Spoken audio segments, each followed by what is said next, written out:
Hey, good morning and Happy New Year.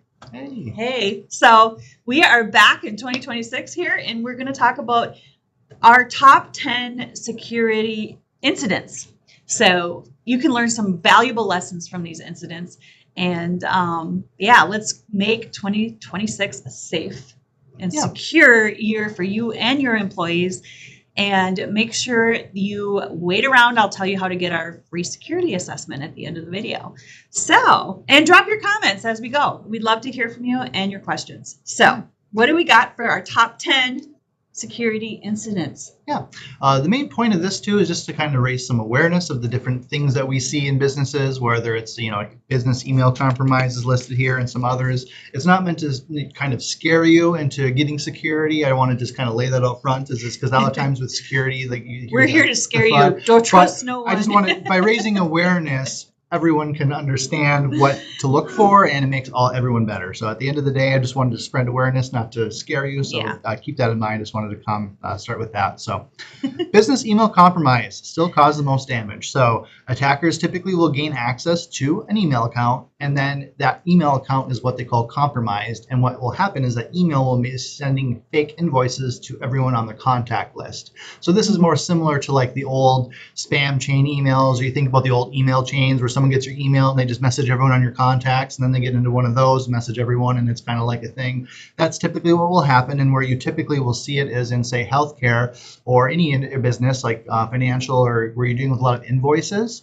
A lot of times they send fake invoices to you. So whenever you get an invoice, it's kind of like the phishing trainings we talked about, where if it looks, you're like, I've never done business with them. Why am I getting an invoice from this weird carrier? And maybe it could be legitimate. Maybe like somehow the debt got consolidated or moved around, or who knows what. But the idea is you always call directly to verify. Never click the link in the email, never actually download any invoice in the attachment, call the business directly, because sometimes they may not know that they're even compromised. There's been times where I called the business on behalf of a company saying, hey, did you guys send our client this information? Or like, no, we have no idea. It sounds like we're compromised again, So it's like, it can happen. I've seen that with I've gotten invoices from Dell, and I'd be like, it's like, and so it does get you for a minute, because I'm like, I do business with Dell all the time. So it's like, why? You don't want to miss a thing and get, exactly. Right.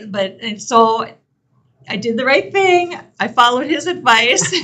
I logged into Dell and looked at our invoices, and I was like, nope, that invoice does not exist. So, and actually our accounts payable was copied in it too. So I emailed them and I told them, don't even open that email. It's fake. This is, that invoice doesn't exist. So that training works out good. Exactly. That's the whole point of the teamwork, right? Is hopefully if someone on the chain is even copied, they can inform others, and together we're better. So that's great.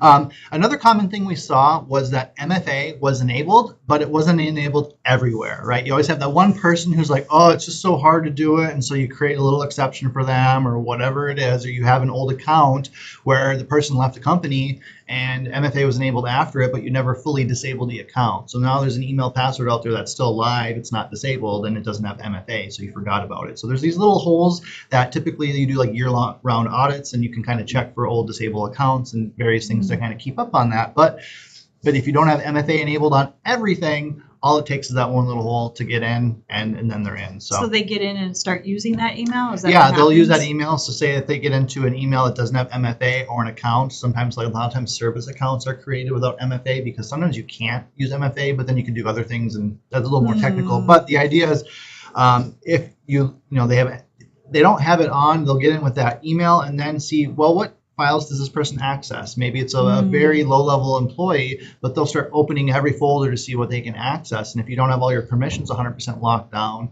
or that person maybe even had an admin credential on it, then they can start creating their own rules and they call it kind of spreading across and everything like that. Lots of ways they can use it. Yeah. Okay.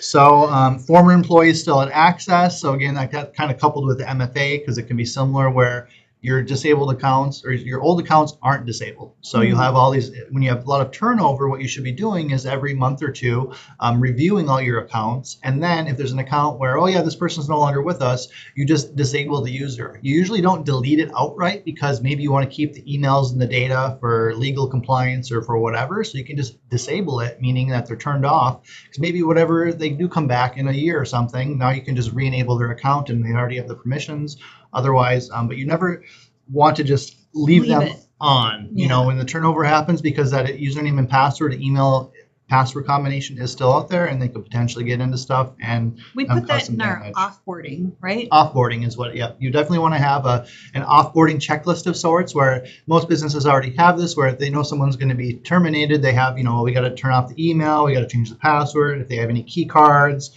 you know, you got a whole checklist depending on your business. Part of that at the very end should be for sure to disable the accounts, and not just the email, but they could have multiple accounts and multiple portals. So you want to make sure to do the same across whatever access they have. Phishing moved beyond email. So this is where they're trying to skip email security using like QR codes, fake text messages. We call it smishing, you know, the other different versions of phishing. So that kind of ramped up. That was a big one. Again, you get the fake notifications for your packages being delayed and stuff around the holidays is a common one. So just that being ramped up is a big thing. So just Another one I saw was fake RXs from Walgreens. Oh, really? Like the prescription's ready? You're like, I didn't order Did I get a prescription? And you want to click it because you want to see what it is, right? Right, yeah. Like what is... Yeah, no. Yep. Yeah, no, that's good. So a lot of times it's just going through the phones. The smartphones are becoming so smart now too. So that's just a new vector that they're going through. So just having good awareness on that. Again, same thing as your regular email. If you get a weird message on your phone that says you got a prescription or your package is late or whatever it is, don't click on the link. Don't follow through your phone. Go to a computer or go to the main website on your phone and then check through there is the way to do that. Password reuse is again that we see where maybe you have an account and a password, and then you have a similar password with an extra one at the end of it, or another password with like a different symbol, but you're reusing the same password in multiple accounts. What will happen is if an attacker ever gets that combination, they will then try to use that combination everywhere or use similar passwords. So you always want to use a completely unique password for every account, and that's really hard to do as a human. So usually we'll kind of couple that with like a password manager is the biggest thing. If you watch our New Year's resolutions and things like that, using a password manager is the biggest thing you can do here. And that way you can have these crazy passwords for every account that are completely unique, and you can rotate them easily and keep track of all that. If you missed that video, just ask. I'll send you the link. Yeah. Over permissioned accounts made incidents worse. So what will happen is if your basic employee, say you got a bank, so you got everyone from CEO, loan officers, all the way down to the teller stations. Well, for whatever reason, if your teller has access to the loan or the accounting, and then someone gets on that teller account, now they have way more access than they should in the bank. That's using a banking, or healthcare, right? Say you have the receptionist who shouldn't have access to patient records and all this other stuff, maybe just to check in and out with scheduling. For some reason, if you gave that person the ability of looking at everyone's medical records, now if that secretary's account gets scraped, it's just as bad as if a doctor's account got hacked, because they have the same level of access to everything. So separation of duty, having just the little access you need to do your job and nothing more. And it's by design for security purposes. It's nothing against the person that we don't trust them, because it's none of that. A lot of times people take it personally when you revoke their access or limit it, but letting them know it's for security, and that if they ever did need access for something that did pertain to their job, you can always grant it at that time. We did a whole episode on that. Zero trust. Yep, zero trust. Yep, exactly. And at least privilege is the big one there. So backups existed, but they didn't restore. And this is a common one people will have, where they have backups. They see the little check mark on the backups. Oh, they seem like they're working fine, and they don't even check them for a year or two. They just oh yeah, they're working, they're good. And then an incident actually happens, and they need to do a restore, and for some reason the backup didn't work, and now you're just kind of left in a bad spot. So at least once a year, what we do is all of our backups for all of our clients, we purposely will actually spin the backup in the cloud, turn it on, pretend like their building burnt down, turn on their fake server in the cloud, make sure things are working, log in, make sure it's good, do an actual test of your backups at least once a year, ideally maybe more depending, and then just having the alerts on them are good, but we've seen it where the alert can come back as, yep, your backups are great. And then you try to load the actual server and you log into it with a username and the profile got corrupt or something. So yes, from a technical standpoint, the backup's good, the data's there, but something happens. So you want to actually test your backups is the biggest thing.